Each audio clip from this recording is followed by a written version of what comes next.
Mymensingh medical college hospital lakh lakh মানুষের ভরসার স্থল। এখানে চিকিৎসা গ্রহণ করতে আসে প্রতিদিন প্রায় হাজার হাজার মানুষ এখানে আসে, কিন্তু এসে যে পরিমাণ হ্যারাসমেন্টের শিকার হয় আমরা অনেকদিন ধরে অবজার্ভ করেছি এটি, এবং মেডিকেল কর্তৃপক্ষের সহায়তায় আমরা এটি অবজার্ভ করে আজ সকাল থেকে আমরা অভিযান পরিচালনা করি, যেখানে একটা দালাল শ্রেণী গড়ে উঠেছে যারা এই চিকিৎসা সেবাটা না নিয়ে তারা বাইরে বিভিন্ন ক্লিনিকে চিকিৎসা নেওয়ার জন্য তাদেরকে উদ্বুদ্ধ করে, এবং এই যে টেস্টগুলা তারা এখানে না করে বাইরে একটু দামে বেশি কস্টলি যে টেস্টগুলা সেই টেস্টগুলা করার জন্য উদ্বুদ্ধ করে।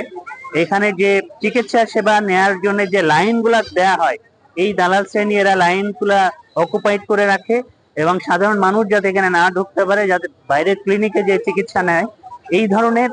এখানে আজকে আমরা মোটামুটি 16 জন অভিযান করে ধরতে সমর্থ হয়েছি এবং তাদেরকে মোবাইল কোর্ট পরিচালনার মাধ্যমে তাদের সাজা নিশ্চিত করা হচ্ছে, এবং এই ধরনের অভিযান আমরা অব্যাহত রাখবো যাতে করে সাধারণ মানুষ এখানে এসে অ্যাক্সেস পায় এবং চিকিৎসাটা পেতে পারে। মাঠের অলরাউন্ডার আমি, আর ঘরের অলরাউন্ডার টাইলক্স।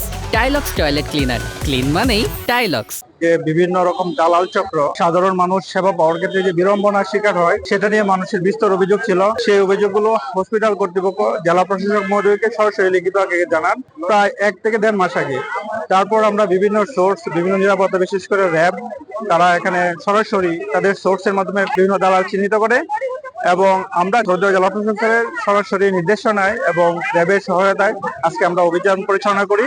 এবং অভিযান পরিচালনাকালে আপনারা দেখতে পাচ্ছেন এখানে প্রায় 14 জন দালালকে আমরা এখানে হাতে নাতে ধরা হয়, যারা বিভিন্ন মানুষ, সাধারণ মানুষ সেবা নেওয়ার সময় তাদেরকে সেবার নামে বা বিভিন্ন কার্যক্রমে তাদেরকে বাধা প্রদান করে, তাদের কাছে টাকা আদায়ের চেষ্টা করে এবং হাতে নাতে তারা স্বীকার করে, আপনারা দেখেছেন।